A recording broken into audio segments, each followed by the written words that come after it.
பிஸ்மில்லாஹிர் ரஹ்மானிர் ரஹீம். அத்துஆ முகுல் இபாதா. துவா வணக்கங்களின் மூளையாகும். ஒவ்வொரு விஷயத்துக்கும் ஒரு மூளை இருக்கும்.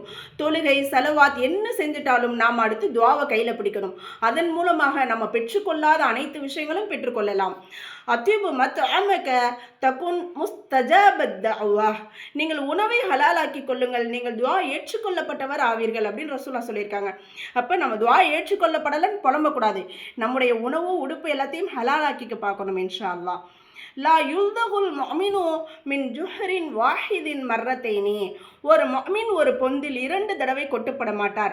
இதனுடைய அர்த்தம் என்ன சொல்றாங்க சொல்லலாம். ஒரு விஷயத்துல நாம ஒரு தடவை அடிபட்டுட்டோம்னா திருப்பி என்ன செய்ய மாட்டாங்க, ஒரு முஃமினானவங்க அதே விஷயத்துல போய் அடிபட மாட்டாங்க. அப்ப நம்ம திருத்திக்கணும். அஸ்ஸுபஹத்து தம்னஉர் ரிஸ்க். காலை தூக்கம் இரணத்தை தடுக்கும். சுபுகுக்கு பின்னாடி தூங்குற பழக்கம் நிறைய பேருக்கு இருக்கும். அப்ப அந்த காலை தூக்கத்தை நாம இன்ஷா அல்லாஹ் தடுத்து கொள்ளணும்.